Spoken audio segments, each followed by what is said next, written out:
Hey everybody, it's Chad with Nobody Else's Auto. We are back at one of these super coolest places on the planet, the Auburn Duesenberg Company in Oklahoma, with my good friend Doug Prey. Doug, what are you working on today? Because every time I'm here, there's so much cool stuff. It's everywhere. Lots of stuff, but you can almost guarantee it's an Auburn or Cord. Well, that's true. But because that's what we do. We're the number one supplier of parts and restoration of Auburn cords probably in the world. We do more than anybody else, and that's what we do. We do take on other projects, and you'll see some of those here. But it's Auburn and cord restoration, Auburn and cord service work, Auburn and cord parts, and then a few other things we can stretch in. So I'll just give you a little tour through the front part of the shop. What you're seeing here is about a third. We have the back is this big full of parts, upstairs full of parts, body shop and paint shop at the other end, blasting shop down here. So what you're seeing is just a small portion of what we've got here. So we'll start off with, this is my company truck. Been around for a long time, so this is what we drive. What I drive as a driver, it's just a Ford F-150 short wide. We lowered it, painted it flat black, put a bed liner in it. Just a good driver truck that's fun to drive. Was it early 80s era? Yeah, I only made a F-100 for 3 years, and this is a 4-speed truck, and just a fun little truck to drive. So, not an Auburn or Cord, but you know, we're working on it. We're redoing the transmission in it right now. Still a pretty cool shop truck. Yeah, it is. And then most of these are customer cars. So this is a 37 Cord. Let me walk around this direction here. 37 supercharged Cord Cabriolet, belongs to a customer. Great gentleman that's a long history with the Auburn Duesenberg Club, owns that car. We're doing some service work on it for him. Absolutely magnificent. 37 supercharged Cabriolet, one of the rarest Cords made, and we're doing a few little detail things on it, and we'll get it delivered to the customer here pretty soon. A good friend, a doctor here in town, a little MG midget. We're building brand new, be the nicest midget in the entire world. Of course, a little 4-cylinder. Of course, we had to add a supercharger to it. Everything in it brand spanking new. It'll be literally the finest midget, and it'll be done here next month or two. You've seen Chad, my Cord Speedster, which is my car that I bought not that long ago, and just literally a few days ago. We're putting a new interior in it. We're going to put it up for sale, we think, and just play with it, drive it, have fun with it. And we got the full video on that one too, so definitely want to catch the full video on the Cord Speedster. Yeah, neat project. And this is a fiberglass car. Everything else here is original steel, but this was built from fiberglass components, and it was started in about 1989. It's been over 10 years building it, and it's been driven 10 miles, and then the gentleman passed away. So that's a neat car. This is a 29 Auburn Speedster, model 890, I should say. Yeah, 880. This is what's called a small 8. They made this in a long wheelbase with a big 8, and they're straight 8 or small 8. So this is a 29 small 8 boat tail Speedster. So this is my car, and I've recently sold it. We totally restored this car from the ground up. Every nut, bolt, and screw in this car is brand new again, done with new old stock original parts, all steel body with original ash wood frame underneath. And look at this boat tail back here. We were talking on another segment with Chad on the boat tail look. Well, this was the first boat tail look. In fact, you'll even be able to compare this boat tail look with the one right next to it. So this is 28, 29, and the one right next to it is 35, 36. So they advanced from this to that, and to me, it's the most incredible look there is.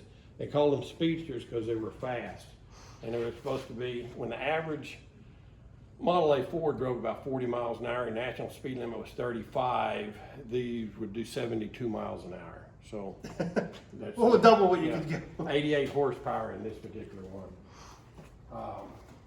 Another customer car, 1931 Phaeton, came in for some service work just to get it driving really good. Beautiful, beautiful, handsome car. Restored several years ago, and then we're working on it. service, and then he'll come and pick it up, and then he'll bring us another Auburn to work on. That's what we do. You can't drive down to your local Ford dealership and get them worked on, but you can bring them here. Another customer car restored, came in for service, beautiful 29 Cabriolet. So it's the same year of that Speedster you just saw, but this is a two-door Cabriolet rather than a Speedster. And this is known as a Big 8. And I think this is one of the most handsome cars ever built. That's a beautiful I think it's car. absolutely magnificent car. So it's getting just a tune up on it and get it ready for the customer. But beautiful. And even look at this front end of this thing, this grill, the lights. Chad, they don't do anything like that anymore. No, absolutely not. That's why it's so awesome to come here, because there were never a lot of these cars to start with. Yeah. And just to be able to come here and see them in person, you restore them from the ground up. You do a lot of service work on a lot of these cars. These cars are, 80, 90 years old, so some of them do need service work. Even if a lot of them were restored, but they were restored 30, 40 years ago. Everything from just a standard tune-up to, maybe a clutch goes out, or carburation, or a starter, or generator, so we can do all that. And what is unique about our factory, and we call it a factory rather than just a shop, is if we need a part, we can walk back and there's 350,000 pounds of NOS original parts for Auburn and cords. Nobody else in the world could do that. If they need parts, they got to call me and hope I've got them and mail them to them. But we can just walk back and We'll show them a little bit of that maybe here coming up too. Okay. This is a V12. This is 32, 33 era. 31, 32, 33. The V12s came out in 32.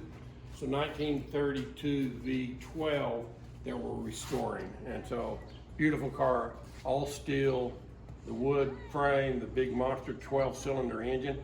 So again, when national speed limit was 35 miles an hour, this car would do over 100 miles an hour. Wow. So if you wanted to go fast, this is what you did. It's a beautiful car. You can really see the detail and what it took to make these 12-cylinder engines for that time period. It's crazy when a typical 4-cylinder Ford was. They designed this engine in 1932. When Auburn went bankrupt, Lycoming had this engine. American LaFrance bought the rights to the engine. This is the same engine in all the American LaFrance fire trucks all the way through the 70s. Really? So this engine, this main block, now all the accessories on it were different, and they made them a little larger displacement. But it's the same block in the 1970s it was in 1932. So this engine came out in 32.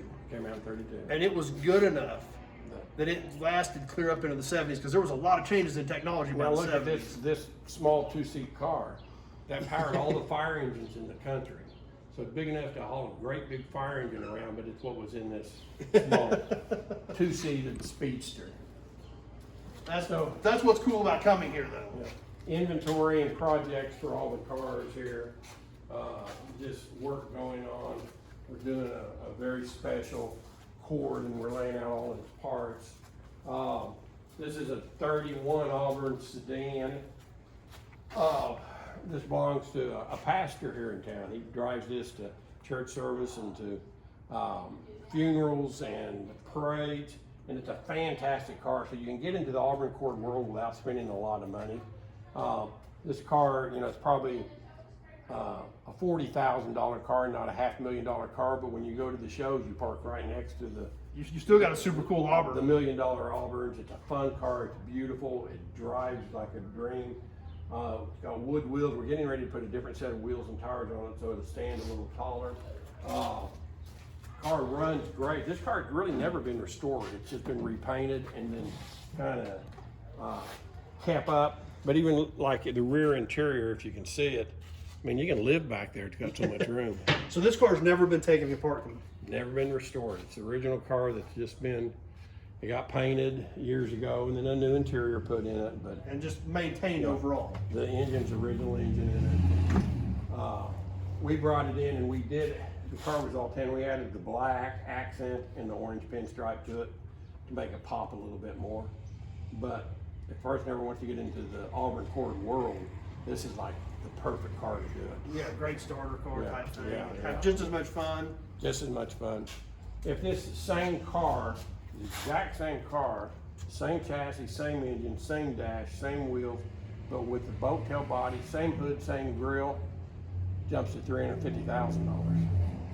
Pretty significant difference. So for $40,000, I can have just as much fun as in the $350,000 one. So anyway, just kind of a quick tour. I see something real interesting right here. Yeah, a supercharged Cord engine that we've got to detail it out, and it'll be going into a show car. So that's the front of the engine because it's front wheel drive. Yeah, the fan is right here above the transmission.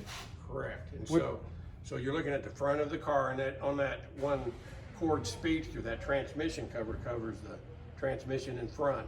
So it's a 289 flathead V8 turned around backwards. And then the robotics shift the 4-speed transmission. Which is all this stuff right here. Yeah, all done electronically with the back there. Because this being front wheel drive, this is out front. You can't exactly put a big stick up through the middle of the floor to make that thing shift. So that's what's so cool about this. We did a video on that last year where Doug actually walked us through how this whole thing works. And this is 30s technology. Yeah, I mean, it's different, it's unique, and it was extremely complex. Cord was the most complex car built in America in 1936-37. 15,000 parts in a Cord. And again, this is when people were driving Model A Fords. Right. And you could buy a new Ford for $450, and a new Cord was $2,300. Yeah, so it was people with money that had them. In fact, there's the back end of a Cord sedan, 1936. This is our metalworking department. Couple customers' cars here. You can just glance at that aren't Auburn. This is a barn find Bentley. And this is a neat little car over here. It looks a lot like the Auburn sedan, but it's a Desoto, a little 6-cylinder. Great praise car, good looking little car. Customer brought it in because it wasn't running right. And go through the carburation and do a few things to it, but just fun stuff. So anyway, that's kind of a quick tour of the main assembly area out here. And again, we've got all our metalworking, our body shops, we've got the parts department, we've got the upstairs, we've got the blasting shop, but this is where we put the cars together. So. Well, and while we're talking about what you guys are capable of doing here, while we're standing here in front of an Auburn, we were talking earlier today about your carburetor issue on an Auburn that everybody was having trouble figuring out. Yeah. And you had to literally unplug half the plug wires off the cylinders at a time to tune the carburetor. Right. And because you're the factory, nobody could figure this thing out. So you go through your archives, find the document on how to set a carburetor. Yeah, and it actually says how to tune a 1929 Chevrolet carburetor. And we're pretty sharp around here, and we know carburetors, but this was a strange bird. You have to pull the front 2 spark plug wires, back 2 spark plug wires off, run it on 4 cylinders, tune the left side of the carburetor, and then how you tune it is you push on the Venturi, and if the engine dies, it's too lean, and if it speeds up, it's too rich, so you adjust it until it doesn't die. Then they say, then put those spark plug wires back on, pull off the other 4 spark plug wires, and do the other side of the carburetor the same way. Who would ever figure that? But it listed all out in the instructions. And so we dialed in the carburetor according to the instructions, and it's like, oh my gosh, this worked great.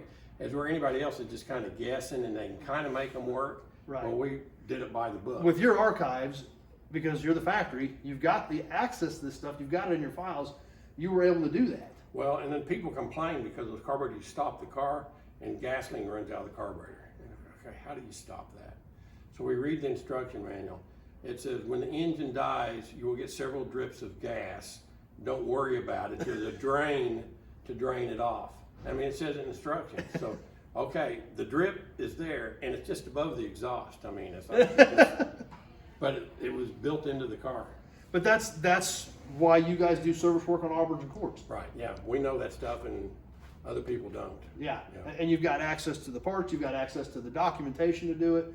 And who else is ever going to think to unhook half the spark plug wires and tune the engine 4 cylinders at a time? For the carburetor, yeah. Well, and that's why we get so much of our service work. They're cars that have been restored by other companies, and they make them look really good. But then when it comes down to that final sorting out and tuning them and getting them to drive the way they should drive, they don't know them. They don't have the experience. And my guys around here, they're experts on this stuff, and where else in the world? Right, and you guys bought the parts in 1960. You got the literature, you got the documentation. Right, and so we can tell whether the car's original, whether it was born that way. We can look at all its serial numbers. I mean, if it comes to Auburn and Cord, you know, we're the place to go. Yeah, obviously. Yeah. And that's why I get so excited when I come here. Yeah. Because there's always cool stuff here. So there's a quick shop tour of what Doug's got going on right now. And we got more cool stuff to do here. If you didn't catch the videos we did last time we were here, definitely go back and check those out, because there was awesome stuff here last time that we're not seeing this time, because it's back in the customer's hands and back going to shows. Yeah, it's fun showing it off. So anytime we'll show you some more stuff. Sounds good. Well, thanks for watching, everybody. I hope you enjoyed the shop tour. Be sure to hit that subscribe button and stay tuned. We got some more super cool stuff coming from the Auburn Cord Duesenberg Company.